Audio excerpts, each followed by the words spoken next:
Hi guys, welcome to another episode of Clangin and Bangin with Mikey, episode 214, and today we're going to talk about toxic relationships, toxic friendships, toxic, just toxic overall, right? So, I was having a conversation with somebody I know, and they was talking about their um, significant other, how they got asked and they do the bare minimum, and I'm like, you're not asking the wrong, you're not asking too much, you're just asking the wrong person. If this individual can make time for everybody else except you, take note of that. Um, if they can make plans and not include you, take note of that. Now, there's a difference between making plans and not being included in them, because you know about them. It's like, take for instance, if my girlfriend made plans with her girlfriends, to have a girls' night, I'm not gonna intrude on that. And it's the same thing with her, with me and my friends, or me, my coworkers. It's like, I'm gonna tell her where I'm going. I'm gonna tell her what we're doing, but in no means, shape, or form am I gonna invite her. Because that's me time. You know what I mean? So, and I think that's extremely important.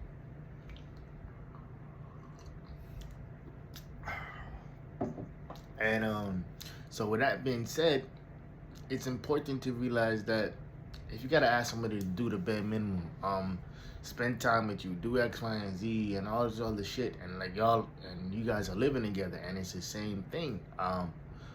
It's the same communication pattern, it's the same behavior pattern. It's overall, it's the same type of cycle that nobody needs to be part of, right? And it's true. And I told this individual, it's like,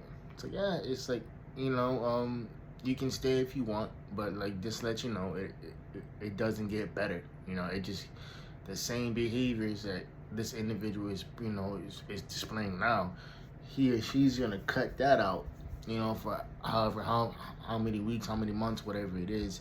But there's really never gonna be no change, because as I think about it, you guys are still talking about the same thing that you guys were talking about in year one.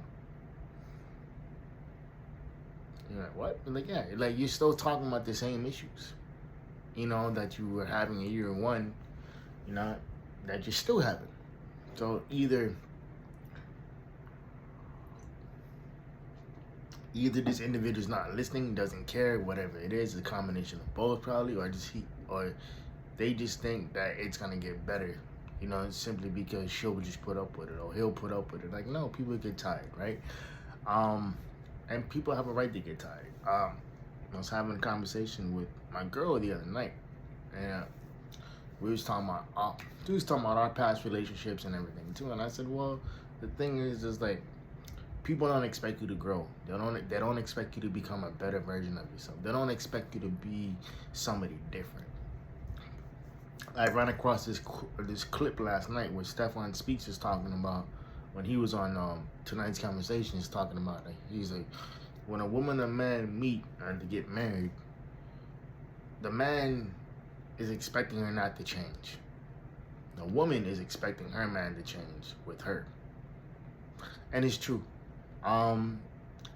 It's imperative to understand that people do change. People do have different seasons and everything too.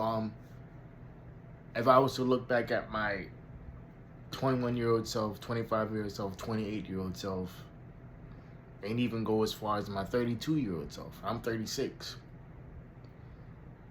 You would hope you would change. You would hope you'd be a better person.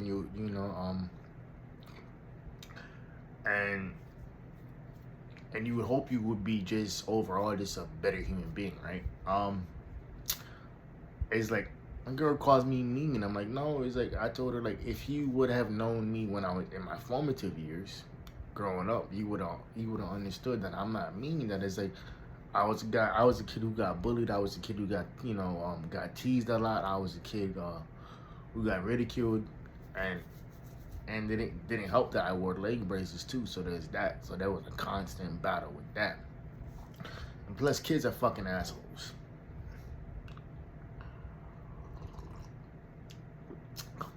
So, in the grand scheme of things, when it came down to it, it's like, I had to defend myself, because it's like, I'm not gonna let you talk about me in a certain way just because you think you can.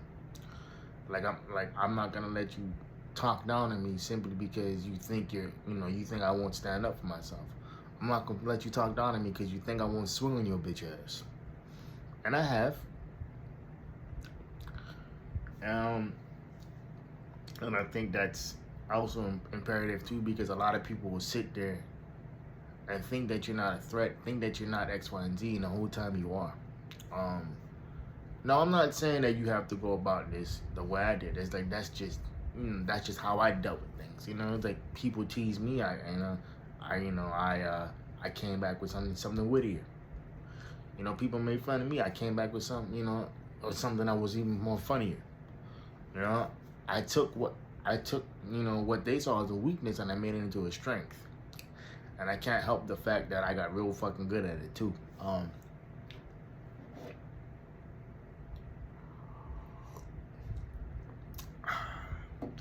And I think that's important too, to realize that, man, because it's like, if you don't sit there and understand that, if you don't stand up for yourself, nobody else will. And that's the same thing with these toxic ass relationships. I knew a girl back in the day, when I was in college. She had no boundaries whatsoever, and her friends would take advantage of that, and she would always complain, yeah, my friends wanna do this, my friends wanna do that. And I'm like, yo, why you kicking it with people that you don't really like? She was like, what? I was like, yeah, you don't really like them. It's like here you are switching up your whole day, and you don't even like these individuals.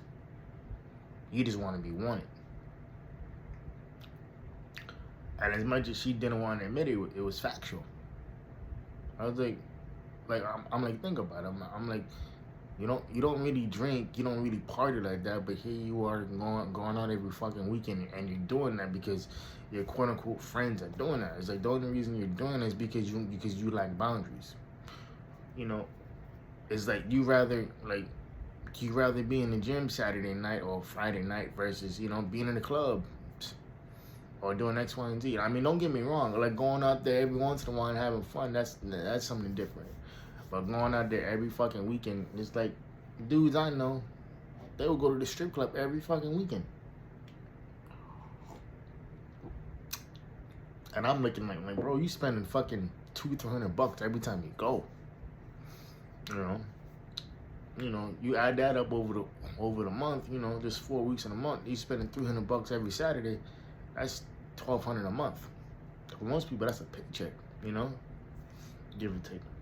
That's a paycheck. And while I think that's important to understand that, everybody has their ways of dealing with stress and everything like that too, but it doesn't mean that their way has to be your way.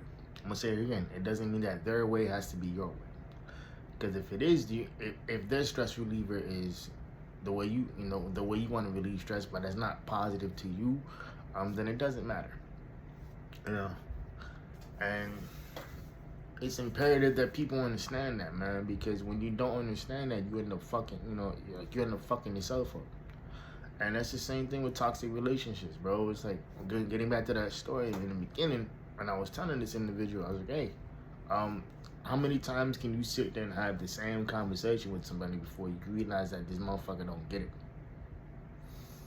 How many times can you sit there and have a conversation with somebody when you realize that it's falling on deaf ears? How many times can you sit there and have a conversation with somebody when you realize that, the amount of work that you're doing, or the amount of patience that you're having, it's not gonna work, because it's always internal. And I was having a conversation with somebody about that too, and they say, like, hey, you know what? It's internal. There's nothing you can do about it. And I'm like, okay, if it's internal, then I'm gonna just see myself out. Because you're basically telling me that no matter what this individual does, no matter how patient they are, it's not gonna work, because nobody can force you to be something that you're not. Nobody can force you to be in a situation that's something that you don't want to be in. And at the end of the day, if it's internal, then there's nothing this other individual can do, and there's nothing nobody can do, because if it's internal conflict, that means you're battling yourself. And if you're battling yourself, there's no space for somebody else, and it's not fair to the other individual, to deal with that and to understand, you know. And as soon as somebody tells you, or it's internal. Okay, I'm gonna just see myself out. I'm not gonna completely disappear. I'm not gonna completely fade the black. But sometimes you gotta take a step back and you gotta realize, like, yo, it's like this right here is not meant for me right now. You know, and you have to understand that it's okay. It's okay to understand that it's not meant for you. It's okay to understand that it's whatever you're going through. I hope you get through it. I really do, but I can't be that individual for you. I can't be patient, you know, while you try to figure it out. Because at the end of the day, man, we too old for all this shit, bro. You know, once you hit past 25, you know, like, you too old for this shit. It's like, if you're 28, 29, 30 years old and you still don't know what you want, you know, it's worse when you're in your 30s or your 40s or your 50s. It's like, I do not know what you want. You know? How do you not figure out, okay, this is what I want, this is what I don't want? And granted, it's like, everybody wants to talk about red flags, and especially women too. They want to talk about red flags. I'm like, yo, not everybody that you meet's gonna be perfect. Not everybody that you meet's gonna have everything figured out. You know, like, it's not like you can look in a Bible and pick your perfect man, because it's like, all of us have fucking flaws, bro. You know, it's like some of us, you know, while we're great at communication, sometimes we shut down because we don't feel like it's a safe space. You know, or sometimes we shut down because we're scared, because it's like, what happened before you is, you know, us opening up to the wrong individual and got us burning the end. Or like when we're constantly being dismissed, we're like, okay, yeah, bet. So you ask yourself, like, why, you know, why doesn't my man open up? Why doesn't he do this or do that? But it's probably because of some shit that he saw you do, or behavior that he saw you display, that it made him feel like it wasn't worthwhile to open up. You know, and it's like, at the end of the day, it's like, yeah, you can do all that, say all that shit, but if you don't create a safe space for somebody, or if you don't do the things you say you're gonna do, and you don't do them, that's hurtful to people, because it's like you're telling them that they're not important. You know, and getting back to that conversation I was having with that individual. When I'm in a relationship, I will rearrange my schedule to make time for that individual. I don't expect that individual to do that for me, you know, because that's me expecting me from other people. But if I go off and I make space for you, I clear my schedule, you know, because we're all busy to a point, right? You know, I don't care what people say. It's like, life gets busy. And if I go off and clear my schedule, I don't care if it's just us watching Netflix or watching, Prime, or just spending a fucking night in. It doesn't matter to me. Like, if I do that, if I enter you into, allow you to enter my space and allow you to become a part of my everyday life, whether it's through text messages, calling, or FaceTime calls, or spending one-on-one time together, it's like, if I do that that tells you one thing, is like, yo, I'm serious about you. Like, the only thing I ask is, like, give me at least 24 hour notice. It's like, don't hit me today. I'll be like, hey, babe, what you doing? Boom, boom, boom, boom, boom. It's like, and a funny story. Is that, so when me and my girlfriend first started hooking up, when my girlfriend first started going together, she had texted me one day, and this what happens. I had a day off from work, and so it was her and a couple of her really, really good friends. And I didn't know this, at the beginning of the text message, but she texted me back saying, like, oh, well, like, hey, like, you got any plans for lunch? I'm like, no, I'm just leaving the gym now. What's up? And she's like, oh, well, would you want to come join us for lunch? And I'm like, well, who's we? And then she says, who's there, and it happens to be some of her best friends, and I'm talking like for decades, right? I'm like, okay, cool. So, and so we ended up going to lunch, and it was simple. It was California Pizza Kitchen. It was chill, it was whatever. So we sitting there talking story, and the whole time I got my hand in her thigh because I'm trying to calm myself down. Because it's like I get nervous around people I don't know, and especially around her friends, right? And so we're talking, we're laughing, we're everything, right? And I knew what it was when I walked into the situation. What it was not an interrogation, but it was like, yo, let me go see the dude you talking to. Let me meet this cat face to face, right? And so we met, we talked, we did our thing, whoop de whoop, and so at the end of the lunch, and she tells me like, hey, I'm leaving. She goes, hey, well, yeah, baby, don't you speed. Okay, I got a heavy foot, right? And she was like, no, don't do that. Please don't do that.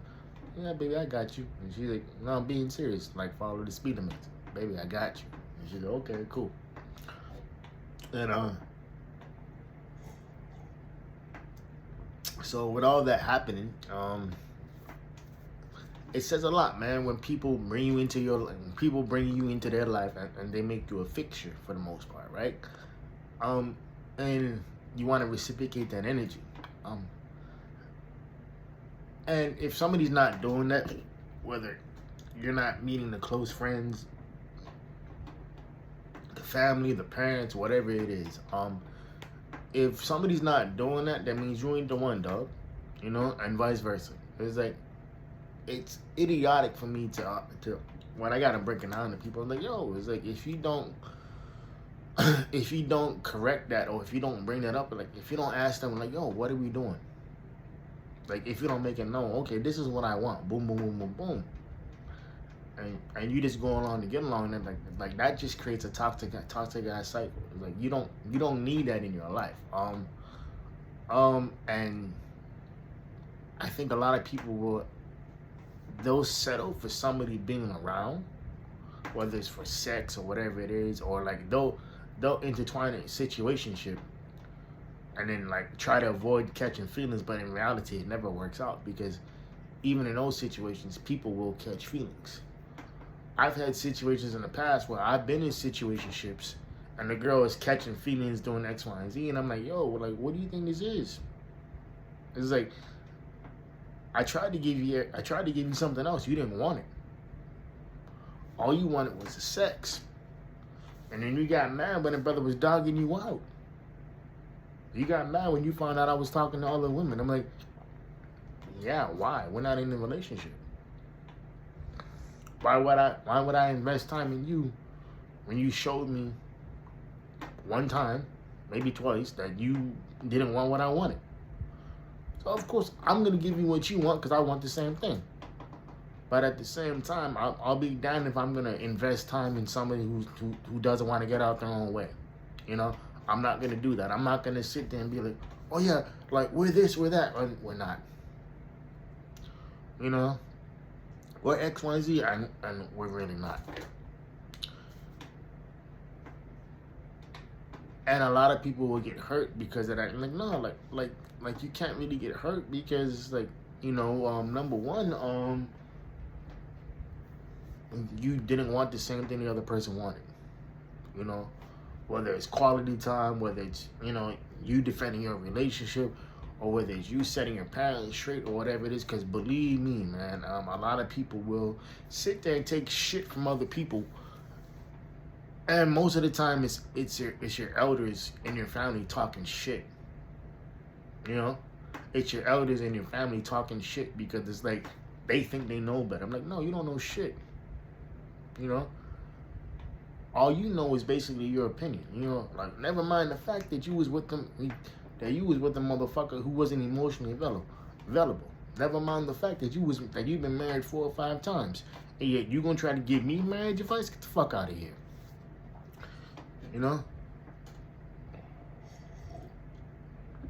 And I think a lot of people just, they're so used to being in a toxic cycle, is that when they meet somebody who isn't toxic per se, because I think we all are toxic to a point, but there's a difference between recognizing that we're toxic and understanding that, you know, okay, this is what we got to do to change, you know.